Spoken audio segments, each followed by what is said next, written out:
In the summer of 1962, a Hollywood studio executive picked up the phone and heard a number that made him sit down in silence for a full minute before he could speak.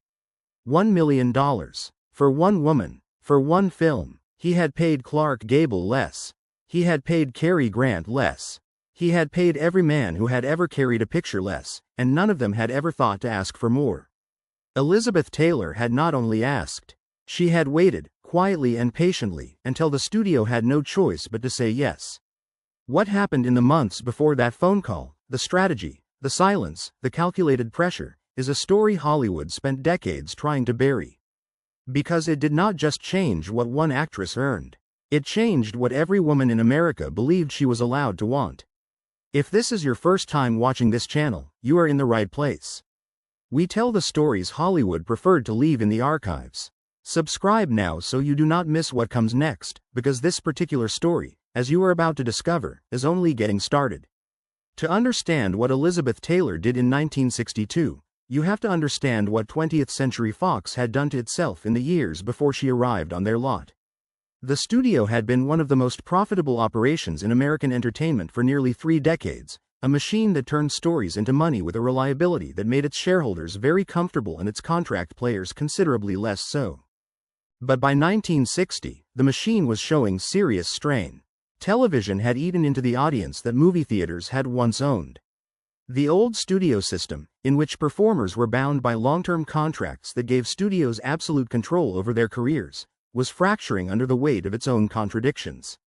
And somewhere in the middle of all of this institutional anxiety, someone at 20th Century Fox had the idea that would very nearly destroy the studio entirely. The film was called Cleopatra, and it had the clean logic of a dream before you wake up and realize what you have agreed to. A big picture, the biggest. An ancient story with an epic scope, the kind of production that would fill the largest screens in the country and remind audiences why the movies were different from anything they could see at home on a 14-inch television set. Elizabeth Taylor, already the most famous woman in the world, would play the Egyptian queen. The budget would be manageable. The film would be shot quickly, released during a strong commercial season, and the profits would be substantial. This was the plan. The plan did not survive contact with reality for very long. Production began in England in the autumn of 1960, at Pinewood Studios outside London, and within weeks it was clear that something had gone badly wrong. Elizabeth Taylor fell ill, seriously and repeatedly, with a respiratory infection that eventually became so severe she required an emergency tracheotomy to save her life. Filming was suspended. The footage already shot was useless. The director was replaced. The production moved to Rome, where a new director, Joseph L. Mankiewicz, immediately understood the scale of what he had agreed to and began expanding the script accordingly. The budget, which had started at $2 million, climbed past $5 million, then 10, then 20, then 30, ascending with a steady momentum that the studio accountants watched with an increasingly specific variety of despair. And here is where Elizabeth Taylor enters the story not as a victim of circumstances but as someone paying very close attention to them. She had spent 20 years in a system designed to benefit from her talent while paying her considerably less than the men around her, and she had survived a public-private life that would have ended almost any other career. A scandal with Eddie Fisher had turned the tabloid press against her with a savagery that was genuinely breathtaking.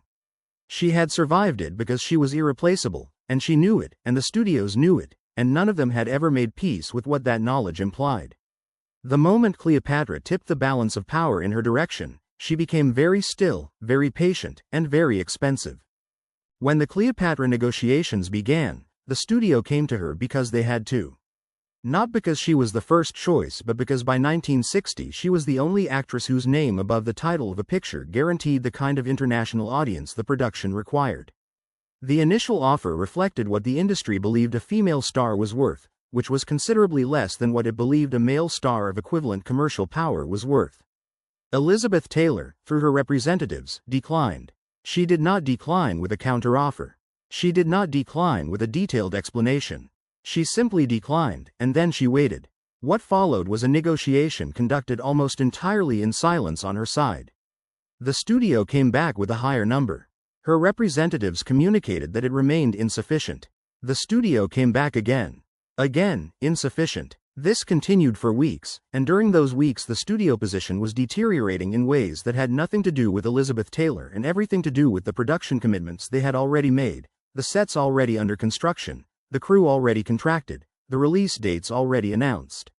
By the time they arrived at the number her representatives considered acceptable, 20th Century Fox had essentially negotiated against itself, driven upward by its own prior decisions, while the woman at the center of the conversation had done almost nothing except refuse to move. The contract was signed in late 1960, and it specified a salary of $1 million plus 10% of the gross profits, along with a list of production conditions that reflected, in precise contractual language, exactly how much leverage Elizabeth Taylor had accumulated over 2 decades in the industry. The figure was staggering. It was more than any performer in the history of American cinema had been paid for a single project. And it was, in the context of the production it was attached to, arguably one of the more rational decisions anyone connected to Cleopatra made, because the film Elizabeth Taylor was about to make would generate more public attention and ultimately more box office revenue than virtually any other picture of its era. But the number did not stay in the contract. Numbers of that size never do. By the spring of 1962, it had leaked into the press, and the reaction was immediate and enormous and a perfect snapshot of where America stood in 1962 on the question of what a woman was worth. The editorials wrote themselves. Senators who had never expressed particular interest in the film industry suddenly found the subject worthy of comment. A woman had been paid $1 million. This fact, presented without context, was sufficient to generate weeks of outrage. She was greedy. She was irresponsible. The money was obscene. And underneath all of these reactions, barely spoken but clearly present, was the fundamental complaint. No woman should be paid this much, certainly not more than the men who had never thought to ask. The letters arrived at 20th Century Fox in quantities that required additional staff to process.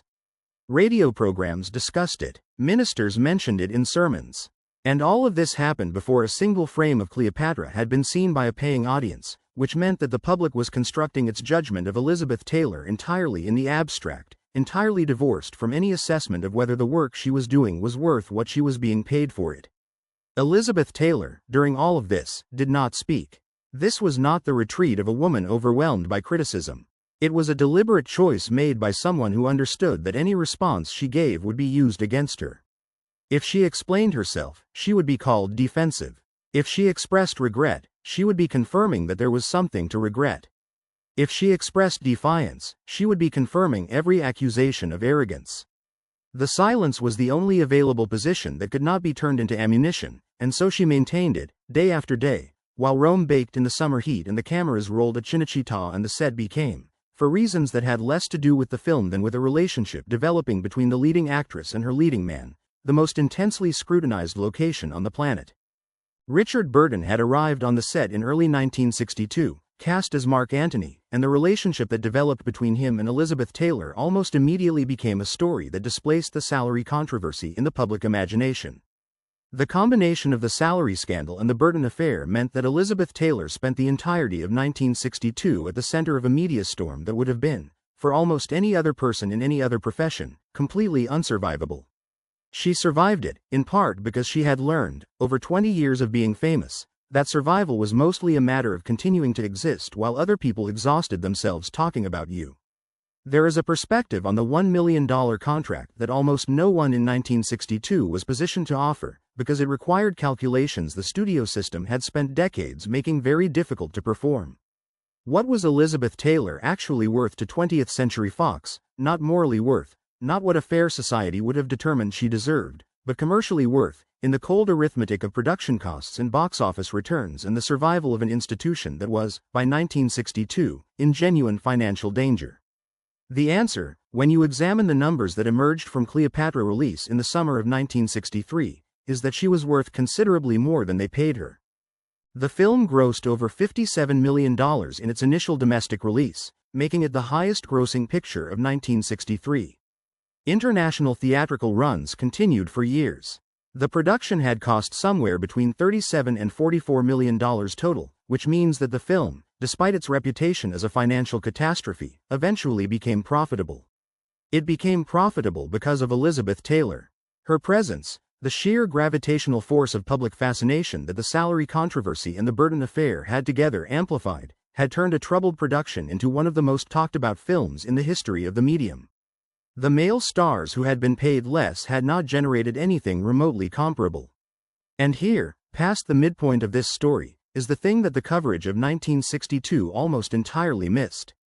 What Elizabeth Taylor had done was not primarily about money. The money was the evidence. What she had actually accomplished, through her leverage and her silence and her refusal to apologize for either, was something that had never happened before in the American film industry. She had established, in a legally binding document signed by studio executives, that a woman's commercial value could exceed a man. She had made that principle concrete and contractual and undeniable, without a speech, without a manifesto, without any of the declarative language history tends to attach to moments of significant change. She had done it by being worth more than anyone wanted to admit, and waiting until the industry-owned desperation forced them to admit it anyway. The women who came after her in Hollywood did not often name her as the reason their negotiations went the way they went. That is partly how structural changes in an industry work. They become absorbed into the background until the baseline shifts and the previous baseline becomes difficult to remember. But the agents who represented female stars in the late 1960s and 1970s were negotiating in a landscape Elizabeth Taylor had altered, and the executives across the table from them had the memory of 1962 present whether they acknowledged it or not. In 1973, Barbra Streisand negotiated a salary of $1 million for The Way We Were. It was reported as a milestone but not an impossibility, because the impossibility had already been dismantled a decade earlier by a woman who had refused to move. Cleopatra opened in June 1963 at Radio City Music Hall in New York, and the reviews were complicated, as reviews of any film approaching 4 hours tend to be, but the notices of Elizabeth Taylor's performance were not complicated at all. Critics who had spent the previous year writing about her salary and her affair wrote now about her presence, her command of the screen, the way she inhabited a character of mythological weight without being flattened by it. The Oscar nomination that came in early 1964, for Best Actress, was her fourth. She did not win, but the nomination felt like the industry finally acknowledging what it had been reluctant to admit, that the woman at the center of the most controversial story in Hollywood had also delivered one of the most significant performances of the decade. The more consequential shift was happening outside the awards conversation, in the letters columns that had previously run pieces about greedy actresses and were now running pieces about female artists who deserved to be compensated for their commercial value. Elizabeth Taylor had made the alternative position, the position that a woman's labor was inherently worth less than a man regardless of what the market demonstrated, very difficult to maintain in the face of what the box office receipts were showing every single week. There is one more element of this story that deserves its place here, because it explains something about how Elizabeth Taylor understood her own position that the coverage of the time almost entirely failed to capture. She was not operating from ideology. She was not engaged in a conscious campaign to advance the cause of gender equity in Hollywood. She was a woman who had spent 2 decades being paid less than she was worth, and she had arrived at a moment when the circumstances aligned so that she could correct the imbalance, and she corrected it. The correction had structural implications for every woman who came after her, but that was a consequence, not an intention, and that may make it more significant rather than less, because the change did not depend on anyone's willingness to recognize it. The studio executives who signed Elizabeth Taylor's contract in 1960 were not signing a feminist document. They were solving a production problem with the resources available to them. But precedents do not require the agreement of the people who set them. They simply require that something happened, and that afterward, the landscape is different. Something happened. Afterward, the landscape was different. And the woman who made it happen did not make a speech about it. She went back to Rome and continued working. By the time Elizabeth Taylor sat for her later interviews and discussed her career with the candor that age and distance allow, she was consistently matter-of-fact about the salary. It had been the right number, she said. The studio had needed her. The work was worth it. She spoke about it the way a contractor speaks about negotiating a fair rate for skilled labor, which is precisely what it was, and precisely what the outrage of 1962 had been unable to see. She had been a skilled professional in possession of a rare ability that the market desperately needed, and she had charged accordingly. The idea that this required an apology had always struck her as genuinely puzzling. Decades later, she still seemed mildly bemused that anyone had ever thought otherwise. There is a version of this story in which Elizabeth Taylor is a symbol, carefully positioned and neatly labeled, a pioneer who fought for equality and changed the rules. That version is easier to tell. But the true version is more interesting, because what Elizabeth Taylor actually demonstrated was something more fundamental than courage or conviction. She demonstrated that the most effective challenge to an unjust system is sometimes not the challenge that announces itself as such. The studios could have argued with the manifesto. They could have dismissed an activist. They could not dismiss a contract, because they had signed it, and they had signed it because they needed her too badly to refuse, and they needed her too badly to refuse because she was, by any honest accounting, worth exactly what she asked for.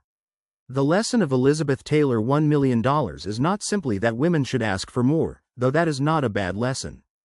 The deeper lesson is about what happens when someone refuses to accept an institution valuation of their own worth, and waits with sufficient patience for the institution's own logic to demonstrate that the valuation was wrong. Elizabeth Taylor waited. The studio desperation did the work that argument could not. The contract was signed. The precedent was set. And somewhere in the archives of 20th Century Fox, in a document studio executives spent years trying to ensure the public would not fully understand, the evidence of all of it still exists, in the careful language of a contract that one woman negotiated by doing almost nothing at all, and changed everything by doing it.